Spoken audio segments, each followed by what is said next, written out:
Craig Ridley here from Your Business Coaching Club, and in this video I want to talk about one of those ways that you can increase the sales in your business.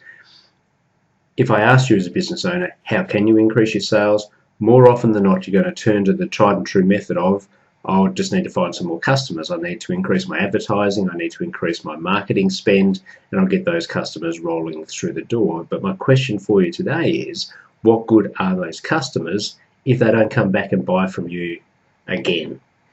So getting new customers is really important into your business, but getting those customers to then come back and repeat and continue to buy from you, I think, is even more important. I think it's the easiest way and probably the cheapest way to increase your sales, increase your profit, and also grow your business.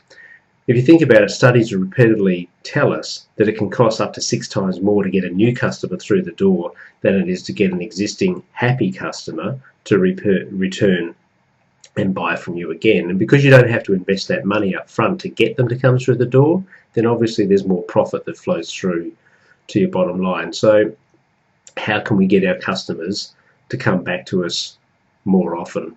Well, I think there's a few strategies that you can employ, and most of them just take a little bit of organisation. Not a lot of cost, just some organisation and some attention to detail. I think you need to make sure that you classify your existing customer base. So you need to know enough about them so that you can get the right messages to them. So are your customers male or female? What sort of demographic do they come from in terms of the suburbs that they come from? Are they trade buyers or are they consumers? That sort of information can be gathered from your sales system.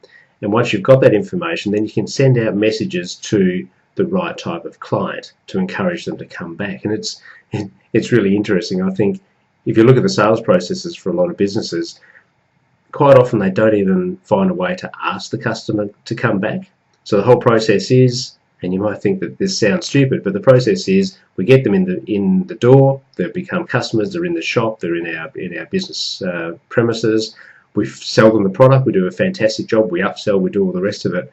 But that little question at the end, or that little encouragement at the end to make sure that they actually come back and buy again, that you actually ask them to come back if they're happy with the purchase, it's not something that you always see within a sales process. So just that little thing of concentrating to find a way to, within your sales process, to actually ask them to come back later on. So, but classifying your customers so you know the type of messages to send to them, I think, is important.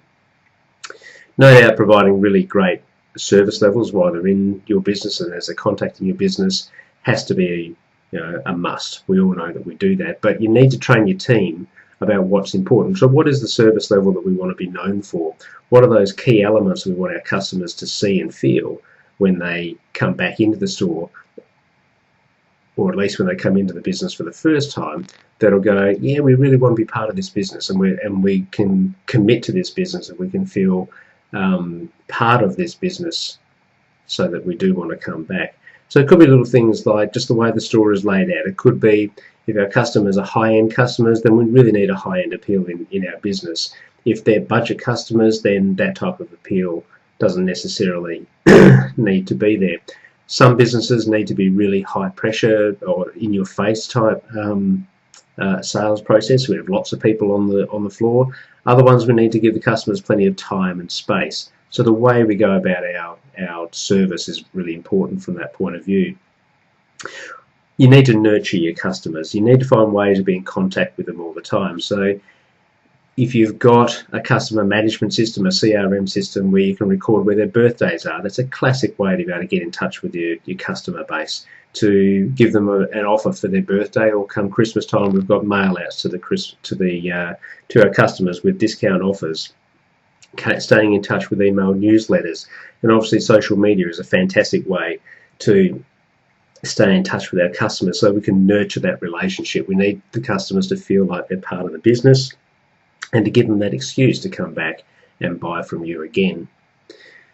Perhaps the last thing I'd touch on is making sure that we use customer feedback, customer comments effectively, particularly if we're using social media and we're encouraging clients to interact with us as part of the business. It's important that you respond to those messages that they leave or the comments they leave in an effective manner. And always remember, the negative feedback is a fantastic opportunity to make a positive comment to your wider customer base. So if someone complains about a particular product or a staff member or an element of your service level on social media, then there's a great opportunity there for you to respond, perhaps just to accept that, yep, that might have happened and we've now made a change and we've responded positively to that.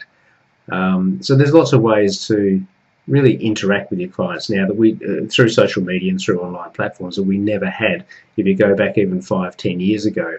That sort of ability to stay close to our clients and our customers really wasn't there. So that's probably all I wanted to touch on in this video, but just reinforce the message there that increasing sales is not all about finding new customers and getting them to come in through the door. That costs money and it needs to be effective, and it is a fantastic way to grow your business. But I think the most effective way to increase your sales is to encourage your clients to continue to come back.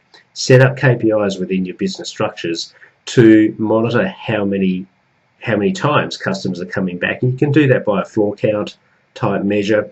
The easiest way, I guess, is simply if you divided the number of sales that you made, physical sales that you made, by the number of customers within your database, and if you kept tracking that as a KPI, then you would see the average sale per client number, per customer number, and hopefully you see that as a trend upwards. That's a really rough measure. If you've got an automated CRM system in play, you get a lot more dedicated information. And if you can afford to put a CRM system in place, even just a basic one, I really encourage you to do that because the amount of information you get out of that is absolutely amazing. So the message I want to leave with you today is that increasing sales is not all about new customers. It's very much about encouraging your new customers, your existing customers, to come back, to return to your business over and over again and continue to spend in your business. That will not only increase sales, it'll increase your bottom line profit. Those sales will go directly to bottom line profit because it doesn't cost you anything to get that new sale. Hope that makes sense, and I hope that's useful to you, and I'll see you in the next video. Goodbye.